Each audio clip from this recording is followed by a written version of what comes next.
subscribe to Fat and Broke. Xin Chao, what's up everybody? Alright, today we're going to talk about the motorcycle Vixen that's in all the news in Saigon right now. So let me initially start the story. On social media, a lot of people do like to do like stunting on high-speed motorcycles. This particular girl is known for doing like, stunting, like what was started in America, like essential stunting where you stand on a motorbike, handstand on a motorbike. It's stunting. Pretty much stunting on a bike. So she's known for that on social media. I'm going to show you Win Wei instead of my face. She's known on social media for doing things like this. She's done them for years.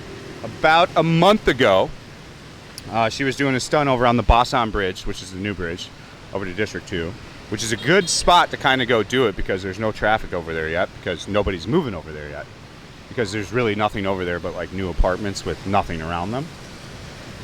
So she does this stunt, she falls, and she gets hurt pretty bad. She has to go to the hospital. I don't think she broke anything. She got a bunch of road rash on her back. She made a post on social media that said, an accident, don't do this. She pretty much said a post that said don't do what she does on social media. But the government did not take it that way. They felt that she was being blatant with breaking the law. She didn't have a permit for what she was doing. If you are going to do some kind of stunt like that and record it and use it for financial gain in Vietnam, you need a recording, like a permit to do all this stuff. So she didn't have that. She made the social media posts. Promptly, the police brought her in Saigon. They charged her a fine. I don't know what the fine was. I think it was $300 or $400 if I remember right. And they gave her 3 months in jail.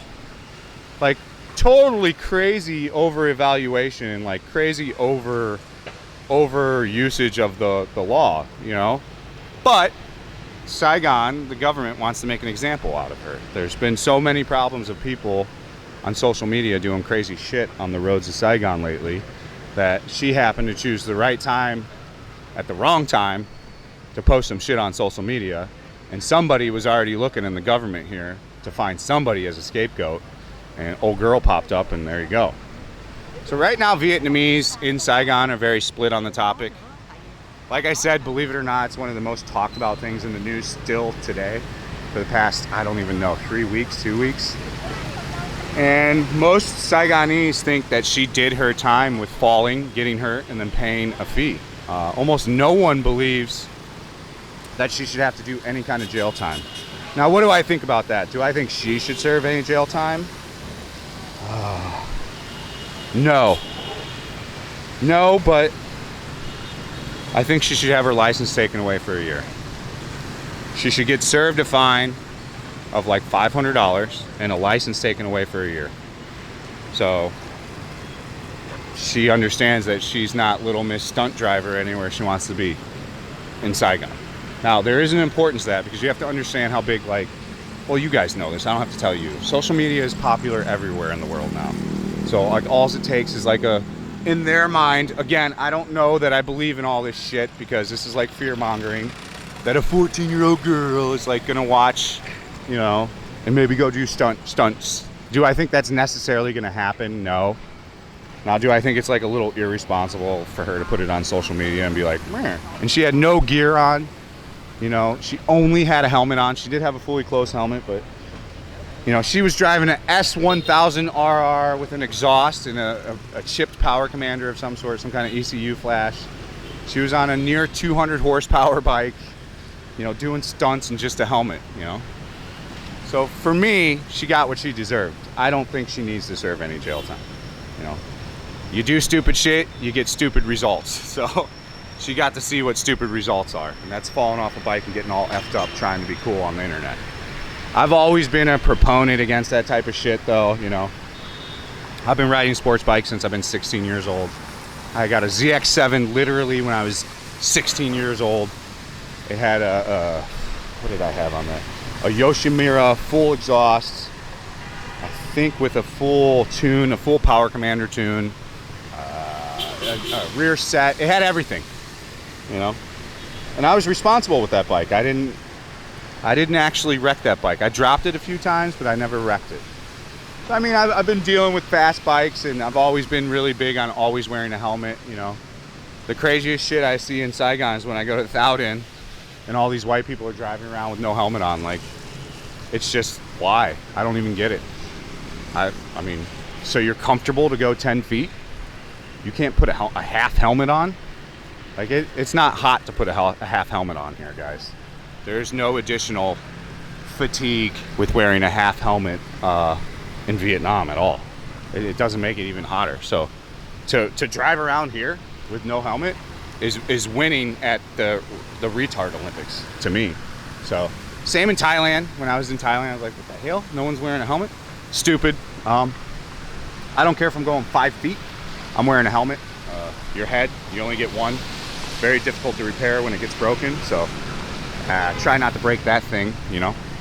But again, these are all options and things up to you. But I do feel that she probably sets a pretty poor example on social media.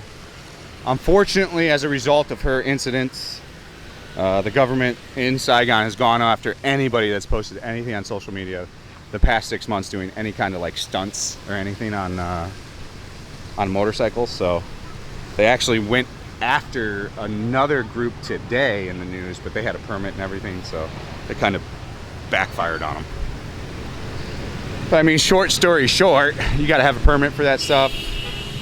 Do I think she needs to serve 3 months in jail? Absolutely not. I think it's pretty wild that they're even inferring that she needs to say 3 months in jail.